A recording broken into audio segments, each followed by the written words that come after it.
Há mais de um século, nossa sociedade é palco de inúmeras transformações econômicas, sociais, políticas e culturais. Mudanças que têm suas origens em épocas muito antigas e nos trouxeram o capitalismo, que se caracteriza pela ascensão da racionalização, acumulação do capital, hegemonia das categorias econômicas e pelo desenvolvimento do individualismo, pela obsessão do progresso, pela urbanização, pela explosão tecnológica. Esta nova ordem social, em perpétuo movimento, viu também nascer e proliferar grande número de organizações. Estas organizações formais tornaram-se um dos principais pontos de alavancagem e de estruturação individuais e coletivas. Seja nos Estados Unidos, no Canadá ou em outros países, não se hesita em denunciar o grau elevado de especialização, a rigidez, o anti-intelectualismo, o etnocentrismo, o quantitativismo, o economismo, a incultura, a ausência de consciência histórica e a inaptidão para comunicar ou interagir nos programas e no comportamento dos acadêmicos. Contrariamente à idealização que aparece com frequência no mundo dos negócios, a organização aparece frequentemente como um lugar propício ao sofrimento, à violência física e psicológica, ao tédio e mesmo ao desespero, que atinge todos os níveis. A nostalgia dos operários, o desconforto existencial em relação ao trabalho dos executivos são ao mesmo tempo o reflexo da formação geralmente recebida nas universidades e a imagem que se cultiva na sociedade global. O saber em geral e as ciências humanas em particular têm sido submetidos até o presente às leis da divisão intelectual do trabalho. E, como consequência, fechar os pesquisadores no mundo intelectual relativamente estreito e mesmo microscópico, trazendo a ideia de fragmentação do ser humano. Os conhecimentos acumulados no domínio das ciências humanas, como no da história das ciências, deveria nos conscientizar sobre estas tendências e nos permitir evitá-las e até mesmo eliminá-las. Este imperativo impõe-se quando se observa que as visões científicas particularizantes não são nunca neutras e enraizam-se no tecido social da época em que surgem. O ser humano é único enquanto espécie e enquanto indivíduo. Quando se observa o Homo sapiens, ele aparece como um todo, cujos diferentes elementos estão intimamente interligados. Ser fundamentalmente biopsicossocial, o homem aparece também profundamente ligado à natureza e à cultura que o envolvem e que ele transforma. É evidente que todo reducionismo, quer seja de ordem biológica, psicológica ou sociológica, não tem nenhum sentido. Todo o saber que se pode acumular sobre um aspecto da vida humana não pode servir para explicar os outros aspectos. Só uma concepção unitária poderá fazê-lo, mesmo sabendo que esta representação permanecerá sempre uma construção imperfeita e inacabada. A complexidade do comportamento humano e as exigências metodológicas que acarreta desembocam naturalmente numa economia da explicação. Esta economia explicativa só pode existir pelo respeito aos diferentes níveis de análise e a interdisciplinaridade de abordagens. Se, por exemplo, um pesquisador se interessa pela situação das enfermeiras em hospitais, ele poderá abordar a questão do ponto de vista econômico de salários, bonificações, mercado de trabalho ou político. analisar seu poder em relação a outras categorias profissionais, ou ainda do ponto de vista psicológico, procurando compreender suas personalidades, e a cada ponto de vista iluminará uma parte da realidade.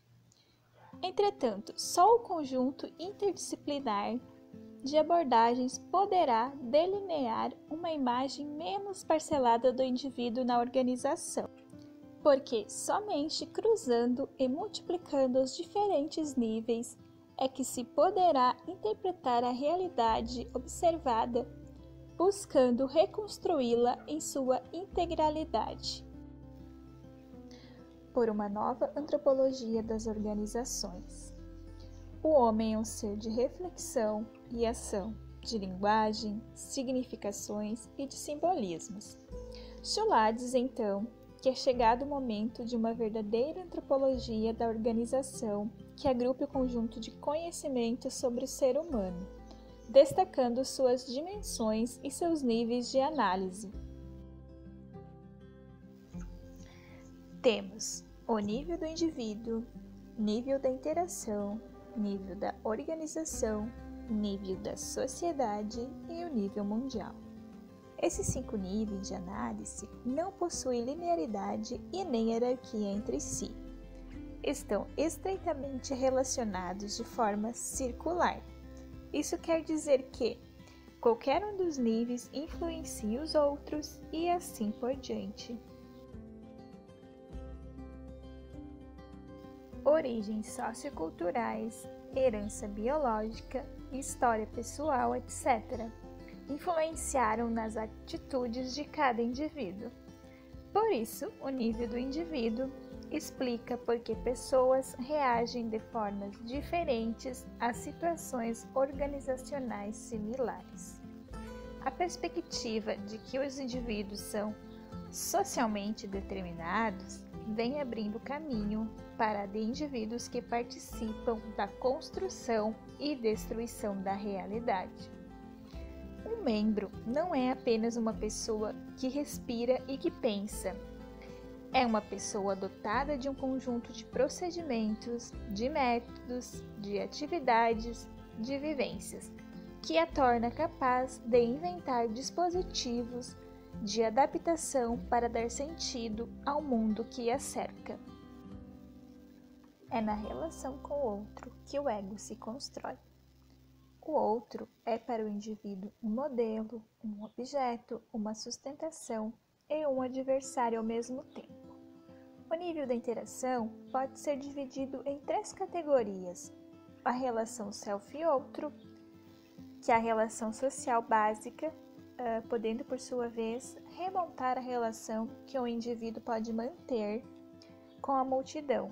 Podemos citar como exemplo conversas de corredor, entrevista entre superior e subordinado, troca de informações entre colegas e etc. Relação ego-massa.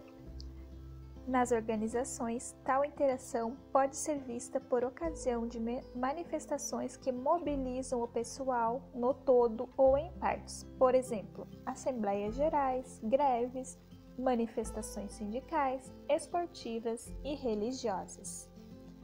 A relação nós a nós relaciona-se com a esfera das identidades coletivas que delimitam as origens sociais dos indivíduos, cria numerosas relações e clivagens, nós-eles, nós-elas, que recortam universos distintos. Exemplo, executivos operário, masculino-feminino, jovens, velhos e etc. Em qualquer das categorias, as interações podem ser tanto formais como informais.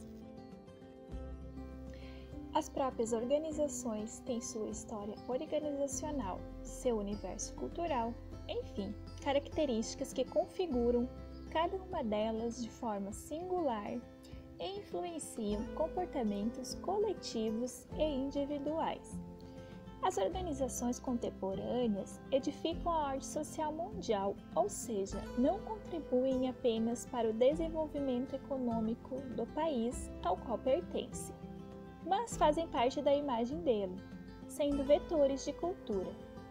É nesse nível da organização que podemos distinguir, por exemplo, as empresas samurais e a Yankees. Cada uma retrata sua particularidade de seus países de origem.